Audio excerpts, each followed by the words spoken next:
kiss for you.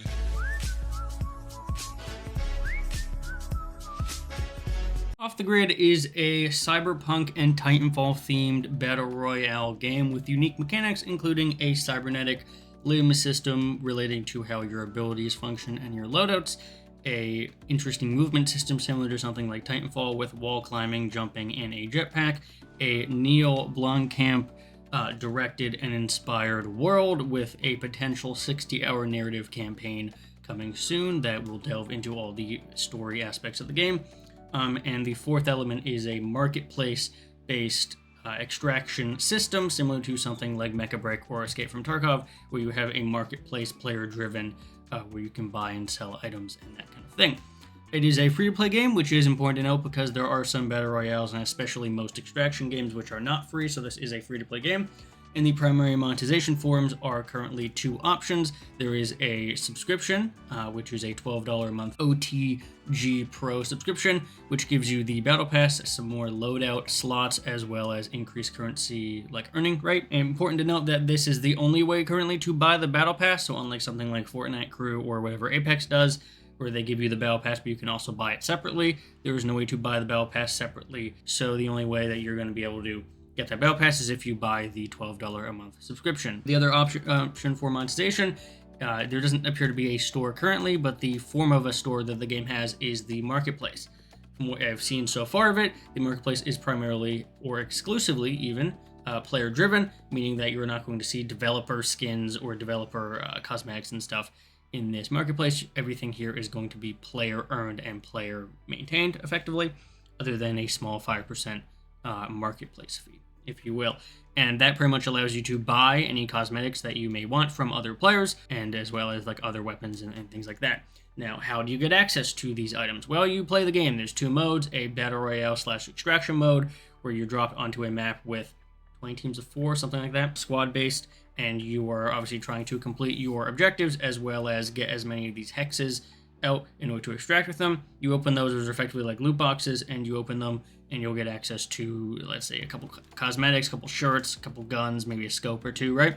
And then you can go in and sell that in the marketplace, and that is kind of how you gain money. The primary currency is called guns, and you can use that to buy other cosmetics or buy other weapons or what have you.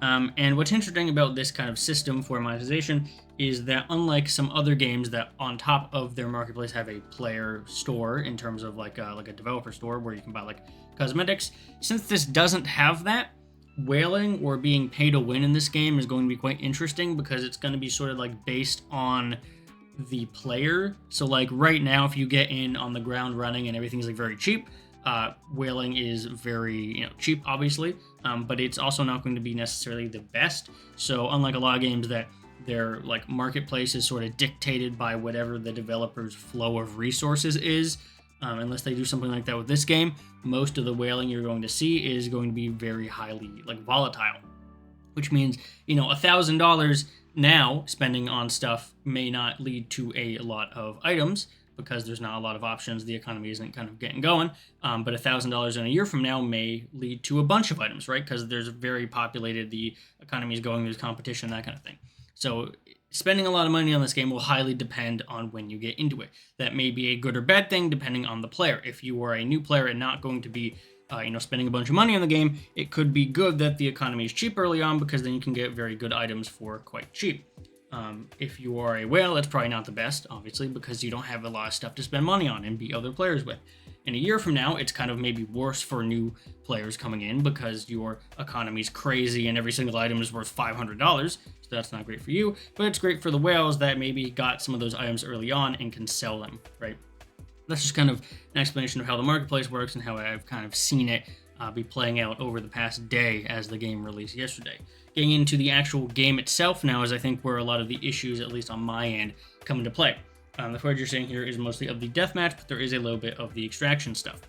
One thing that's important to note is that for rewards, you can play the normal deathmatch mode, which is not extraction, and still get loot boxes similar to something like what Overwatch 1 used to do, with leveling up and gaining achievements to get loot boxes. which you do have to pay to like decode. But that is interesting that you don't need to just do the extraction mode if you want to get these items and sell them on the marketplace. You can also just do the normal deathmatch mode, level up, get some achievements, and then get those boxes that way. And sell them on the marketplace, so you don't have to interact with the extraction part if you don't want to, but I would assume that is the primary way of getting them, right? That's where you're going to get a lot of the good stuff, that kind of thing. But just wanted to make that clear. For gameplay, you're in the deathmatch mode, and I'll play a clip here that I think pretty much encapsulates my issues with the game, so see if you can pick up on anything here.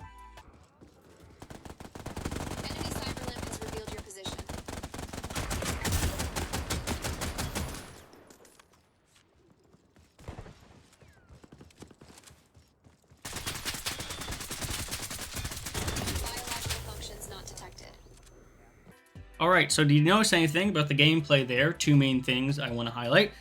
One, and I'm not someone that plays a lot of these kind of games, but this is something I noticed. All the bullets sound like pellets or raindrops on a windshield, right? They're very weak and they're very poorly mixed sounding. The reason that's a problem, as I talk about sound here, is because they're kind of pellets and they don't sound like bullets, they don't have any direction to them, it becomes literally impossible to tell where anything is. Not only from a figuring out, where bullets are coming from and where the enemy is, but also when you're getting hit. It is functionally impossible if you closed your eyes and you were getting hit to figure out that you were getting hit. Now, obviously, there may be something in like the accessibility settings that talks about that, but it really doesn't seem like there is. It just seems like, you have to pay attention to the little hit marker that's either a red or a white arrow, and it will tell you kind of where you're getting hit from. But the sound mixing in the game is catastrophically bad, in my opinion, in terms of both footsteps as well as where bullets are coming from, how bullets sound, and all that. So that is a very big detriment to just how you can play and enjoy the game. And the second thing is obviously, the gunplay. For being a new studio called Gunzilla, you'd think that guns would be a primary factor. And well, at least looking at the marketplace, there does appear to be a good variety of guns and a large quantity and selection of them. They all feel awful. Like, really poorly. I would make it akin to something like the guns in Mind's Eye, that disaster that happened. It would be like the guns in, like, I don't know, like a Red Faction, or like a Saints Row, or like a GTA or something. Like, the guns just feel awful, and they feel very weak, and they feel like they're not registering hit scan very well, but that's like almost a responsiveness, not even just like a hit scan problem. It takes forever to reload a gun, and it looks like it's the same reload time. So reloading a sniper seems like it takes the same amount as reloading a pistol, as reloading an assault rifle, as reloading a shotgun, right? They all look like they take the same amount of time. And in terms of like recoil and stuff, not recoil, in terms of like rebound, recocking the sniper takes forever, and it's extremely unresponsive. And that way, switching weapons is also quite slow. And then there's just, for sniper, for instance, the way you interact with using the sniper. You have your aim down scope, and you can kind of like hold your breath, center it. But the problem is you'll hit something, and because there's shields in this game, like oftentimes I'll hit someone directly with the sniper, and I can't tell if it did anything, because the only indication of it hitting them, other than just going right through them, is a little spark. And you have to be watching them to see that spark directly, and it's like a little poof, and it's kind of showcasing the fact that they had a shield that got hit. It doesn't show you if the shield broke. It doesn't show you any recoil or anything, or any animation relating to it. And because the the snipers recoil so much, oftentimes you'll hit something, you'll think you'll hit it, you sort of see the blue come off, and you're like, okay, I assume I've hit a shield. I don't know if it's broken. I don't know if I keep doing that if they actually take damage or anything. And most of the time, you can't stand around and check, obviously, because you're gonna get shot at, most likely. So I just noticed that very distinctly in the fact that like the original Splitgate snipers felt considerably better in terms of their animation, as well as their like feedback of if things were actually working. So that doesn't bode well. And that's supposed to be like, snipers are not easy to do, but a thing you should probably nail. Your kind of weaker assault rifle guns can kind of be a little bit weaker and not feel as good, but you want your snipers to feel impactful, and this absolutely does not do that. Going on to the normal guns, pretty much all of them feel not very good, and they kind of feel very weak, very slow. More importantly, all the guns in this game feel extremely slow.